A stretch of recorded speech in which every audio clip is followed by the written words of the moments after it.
Welcome back to Nick Lenz's Comic Corner, classic/non-classic. This is episode number 637, Doubleshot number 541.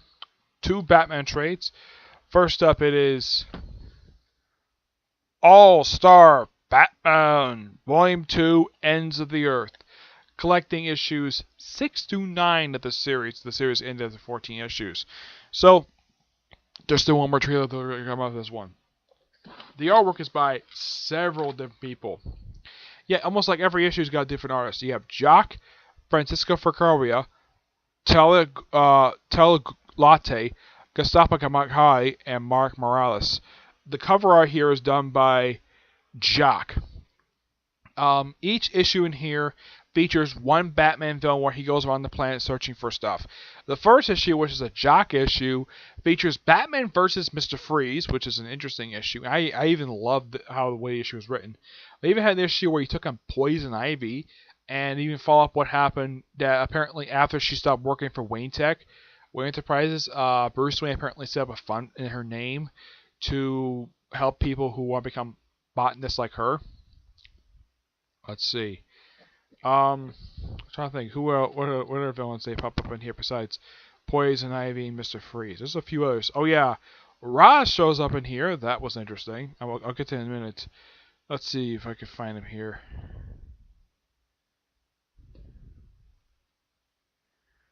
Yeah, let's see if I can find. Oh yeah, I think this is the Mad Hatter. No, I don't think so.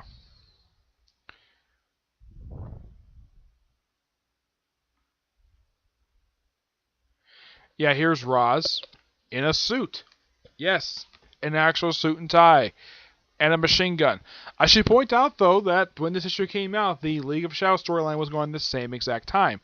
As a matter of fact, the issues got released like pretty much the same week, which was odd, to say the least, yeah. So aside from, let's see, I don't think there's any other villain popped up in here besides that one. There's stuff related to the Blackhawks, and that was really it. They also did the last two parts of the Cursed Wheel, where the artwork is done by Francisco Fercaria. Francescovia. I'm sorry for mispronouncing the name. I love this guy's artwork. My favorite miniseries, one of my favorite series by this guy, is his Will Eisner Despair Quartzmaker series. It's a fantastic title, and I do recommend it. Yeah, he's very noir type of stuff, and he has worked on Batman before for Black Mirror. Yeah, this is actually the first. Now, when he did this Cursed Wheel story, this is the first thing related to Batman I can think of he's done since Black Mirror. And Jock also did that story as well. Though Jock himself also worked on at least, I think it was like one issue of Batman. Yeah, one issue of the previous Batman by Scott Snyder. Yeah, it was issue 44. It was issue that was flashback story to the origin of Mr. Bloom. Yeah. As I mean, Mr. Bloom's even referencing here having one of Duke's friends who was, well, taking Mr. Bloom's drug. He got cured of it, though. The drugs in his body, they still got powers from it. I gotta say, Snyder does a fantastic job writing these villains, and from what I know about when the series was being promoted, it was, well, stories that Scott Snyder wanted to do on Batman but never got a chance to do. They mostly put it just a villain series. Yep. I'm going to give this a 9.5 out of 10. It's really good. Really enjoy Jock's artwork in here. It's something, though, he does all the covers in here. But he does the interior for like one issue, or like for at least one issue in here. Yep. Here's another Batman trade. Batman Volume 5, Rules of Engagement, collecting Batman Volume 3 issues 33 to 37 and number 2. Yep. Which I think overall this is I'm trying to think. It's on my head. I think this is the 34th annual. Yeah, the 34th annual. Artwork is done by Julie Jones, who is going to be doing the Catwoman title, which is coming out in August. I think it's July. Yeah, I like the fact that she's doing the writing artwork for the series, and she's also the first person to be a first female writer of the Catwoman title since, I'd say, Anne Nesenti and Gail Simone. I don't think Gail Simone did an issue for it. I know Anne Nesenti was the last female writer. Actually, no, it wasn't. Julie Jones is not the first female writer she's the first female artist of the book. The last female writer was Giovanni Valentine. Also artwork by Lee Weeks. Now, one thing that DC did produce at this time, there was a variant cover that 2018. I actually was on Facebook before it was released. Yeah, the 800th issue variant cover for Batman. Yeah, this is for issue 35. What was the story of that issue? Talia versus Catwoman. Yeah, that was mainly just the main crux of this, except for the last couple issues. Basically, issues 33 and 35 is Azrael's engagement story, which has Batman and Catwoman going to this country that's basically run by Tiger. Yeah, Tiger my personal guess is the reason why he's here because Tom King created him for he was one of his creators from the Grayson series. So apparently, this country's in a state of war because apparently it was abandoned by the Justice League for some reason. Yeah, it's never probably explained. I think it may have been explained in Grayson. I don't really remember. It's been a little while since I read Grayson. So, while Batman and Catwoman are off in this country looking for Talia, and of course looking for Holly Robinson of all people, yeah, making her second post-Flashpoint appearance. Yeah, and those of you curious about Holly Robinson, she is an old friend of Catwoman's, and she's a lesbian. Not kidding, she's a lesbian. And she even briefly donned the mantle of Catwoman for about a year.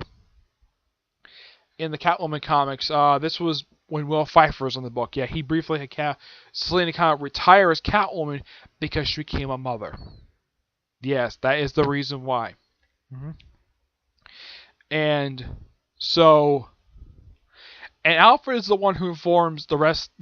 He informs, well, Dick, Jason, Damian, and Tim, and Duke about Batman's engagement with Catwoman. And I think it was Jason pointed, it's like, you're Robin. It's like, no. And Duke's like, I'm not Robin. He points at Damian like, he's Robin. I'm not Robin. He's the Signal. And everybody's like so shocked and surprised that apparently Batman decided to pose the Catwoman. Yep. And so Talia decided to fight both Batman and Catwoman. Of course, she stabbed Batman in the back. And then Catwoman decided to stab Talia. And she's like, here, hold this while she talks to Holly. And of course, Talia just crawls over, sits next to Batman. She's like, is that your patrol? He says, yep. He's like, hmm.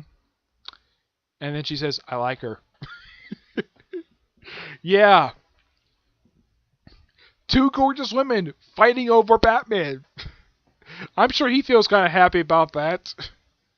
Especially as one of them is actually the mother of his only child he's actually had. Yep. Though Damian, of course, he would have preferred if his mother married his father. But I guess Selena probably have to do. I know they recently had a one shot where so set up for the wedding where he actually went spent a day with Selena. Yep, he did, and he said to her he won't call her mom because he has a mom, and she doesn't have a problem with that. Nope, despite the fact she's going to become a stepmother anyways to Damian. Yeah. The last couple issues is the Super Friends story, which has Catwoman meeting Superman and Lois Lane. And I thought this was really funny. In the issue, they went to a fair in Smallville, and they had Superman and Lois dressed up as Batman and Catwoman. Of course, he's had to put on his glasses anyways. And Bruce put on the Superman costume, and Selena dressed up as Lois Lane, which I thought was so hilarious. And I thought this was also really funny too, where Selena's telling Lois about the Catwoman costume, and she says it stretches, and Lois is like, it better. Though the way that Selena and Lois are drawn in these two issues, it's like they're drawn to be smoking hot women because they are. Yep. Now the annual, which is awesome by the way, there are two stories in it. One is, well, kind of the first night that Batman decided to chase Catwoman. Though for some reason, I don't know why in the world the artists had a good idea to do this. They decided to have it where Catwoman would wear her costume from the Batman animated series. I'm not kidding. This is her costume from the animated series. Let's see if I can get a full body shot of it. Let's see. I know there's one in here. Let's see. Where are you?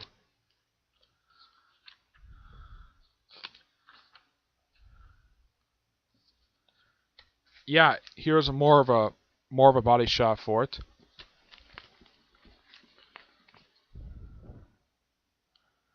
Right there. Yep, it is the same exact costume from the TV show. Yeah, I'm a little surprised that they decided to have her wear this. Here's a better one. Yep, it is the same costume. Yeah, I'm a little surprised they decided to make this canon to the DC universe. Yep. And then the second story, which is a backup story in here, and this is my friend Tivia's favorite story in here, where he okay, yeah, and I gotta show this off. Batman and Catwoman making out on a rooftop, with her with a wine glass. Yep. The second story is also done by Tom King, but here's the thing: Tom King does do the annual. The first story is done by Lee Weeks. This is done by Matthew Lark, which is set years in the future. I'd say about 20 years in the future, where Selina and Bruce are much older. And there's even an appearance by Helena Wayne, who was now Batwoman. Yeah, she's wearing her cousin's cousin wearing Kay Kane's costume. Yeah, it's the same costume Kay Kane wears. And there's even a joke at the end. There's one story about when Bruce is about to go to bed with Selina. Good night. He says, don't forget to turn out the light. And she's like, Bat? Yes, Cat. You forgot the light. Yes, I'll get it in a second. Give me a second. I thought that was so funny. And then the story ended with Bruce's death because he got some mysterious disease. And then, like, right after he died, apparently, before he passed away, he bought Selina a kitten. A black kitten. Yeah, because Selina's got a thing for cats. Yep. And the way this car looks, it looks like a car from the It looks like, looking kind of closely, it kind of looks like the car from the 60s TV show. Yeah. By far, the stories in here are just amazing. And I do recommend if people are fans of Batman, of course, his relationship with Catwoman. I'm going to get this a 9.5 out of 10. It's really good. Alright, that's it for this episode. Stay tuned for the next episode, which is going to be episode number... It's going to be episode number 630... I think it's 38. Yeah, 638 and Doubleshot number 542, okay? But to see you there. Bye.